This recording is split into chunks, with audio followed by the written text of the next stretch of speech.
There are many mysteries in the world. So from hidden treasures to mysterious entities, here we have 5 unsolved mysteries. Mount Everest. At over 8,000 meters is the world's highest mountain and a particularly desirable peak for mountaineers. Around 280 people have died trying to climb it. Most deaths have been attributed to avalanches, injury from fall, ice collapses, exposure, or health problems related to conditions on the mountain. Record-holding Sherpa Pembe Dorji has become well known in the climbing world. He has said that while climbing Mount Everest he witnessed black shadows. He said the following: "When I paused at a mound of rocks, I saw some spirits in the form of black shadows coming towards me, stretching their hands and begging for something to eat. I think those were the spirits of the many mountaineers who had passed away during and after their ascent of Mount Everest. The bodies of many of those who have passed away are still on the mountain. In certain conditions, a mountain like Everest starts to project itself in the sky. A giant spooky shadow of the mountain rises above it. Climbers call it the mountain ghost. One is rock, the other is a mirage. One is reality, but the other is a dream. But both are real." The London Tombs are one of many attractions across England, which combine a manufactured eerie atmosphere with dozens of actors masquerading as ghosts and ghouls, with the sole purpose of terrifying anyone who enters. However, some reports suggest there may be something a little more sinister going on at the attraction. The London Tombs, which are part of the London Bridge experience, are an optional part of the tour and open to anyone who is over the age of 11. They are built on the site of what was once a plague pit, a mass grave for those who perished during the bubonic plague.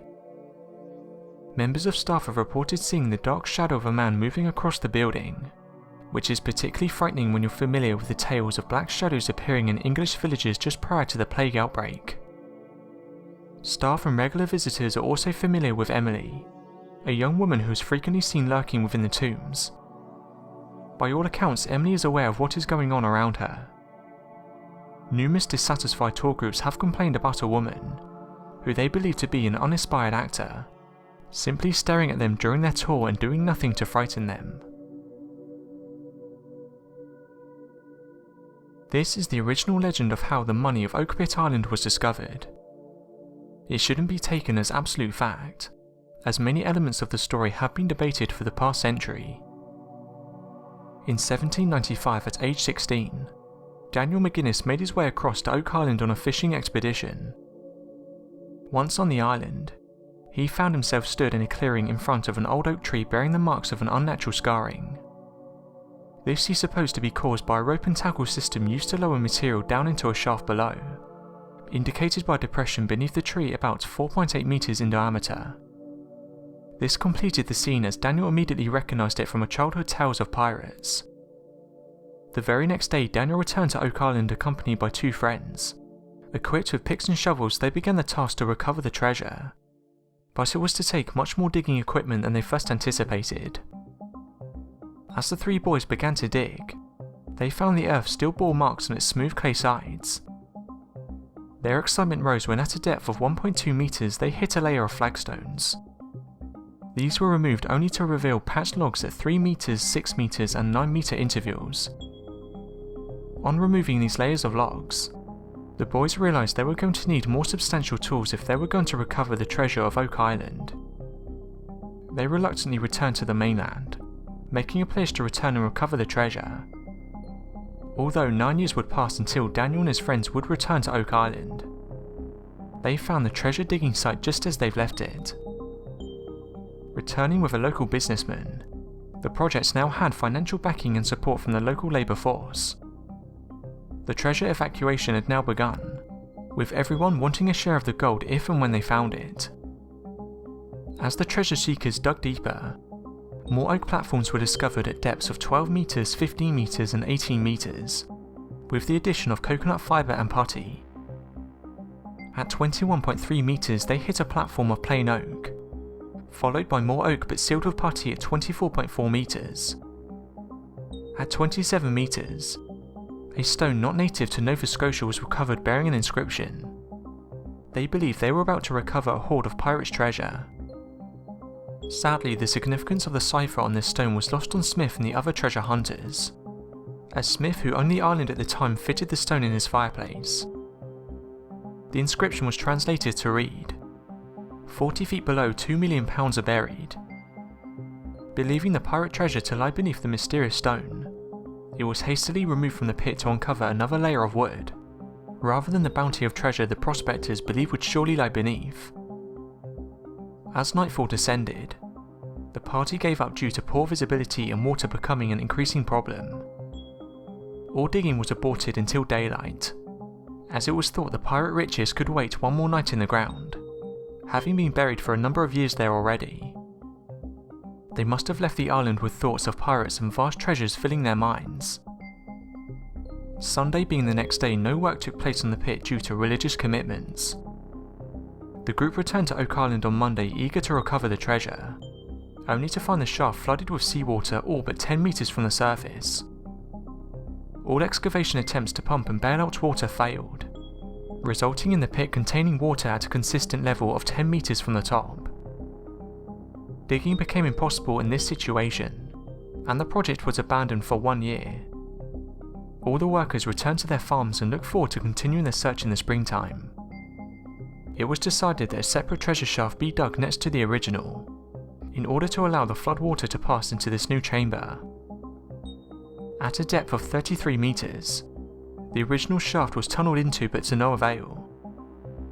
The diggers were lucky to escape with their lives, as the walls of the new shaft caved in, leaving the original shaft flooded up to a level of 10 meters below the surface again. Smith began to despair, believing he'd been beaten by nature.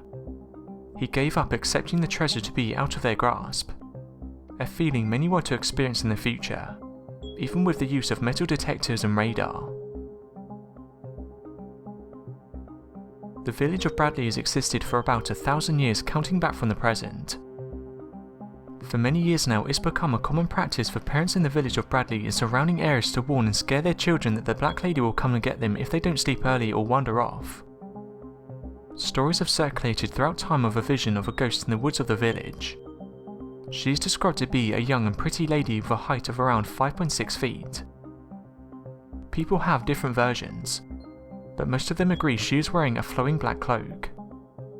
However, she seems to be harmless. Instead, she seems to look pitiful as people can see her pale, tear-stricken face. Most people in the village believe that if you go to the woods on Christmas Eve and say, Black Lady, I've stolen your baby," the Black Lady will appear to you. Many have reported seeing the Black Lady. She was seen by cars and passers-by who passed through the woods. She is said to be seen standing near the entrance of the woods.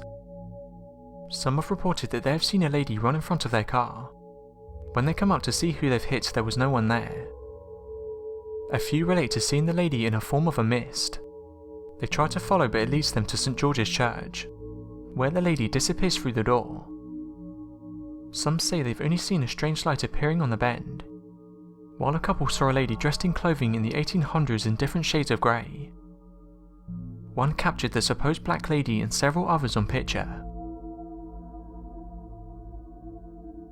When people first arrived in New Zealand, they encountered giant wingless birds known as moas. These birds were distinct from their relatives, the cassowaries, emu and ostriches, which possess wings, whereas moas had lost the bones completely. The largest moa species could reach up to 4 meters in size, larger than any other bird on the island. Due to what many believe to be overhunting by the early Maori, moas became extinct sometime in the 14th century. However, in the 1840s, Australian bird painter John Gould reported seeing what he described as giant kiwis on the South Island of New Zealand, that were around a metre tall and had spurred feet. Gould's spurred feet description would match those of fossilised moa footprints on the North Island. In 1978, a Japanese research team investigated the South Island to see if moas were still living in the area, but didn't gain any evidence of continued survival. It's been suggested that people reporting having seen moas were exaggerating, or seeing large individuals of known birds, such as cassowaries or emus. Others, however, argue that some small species of moas have survived to the present.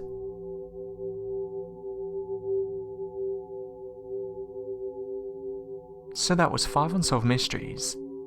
Thanks for watching, and don't forget to subscribe for more countdown videos.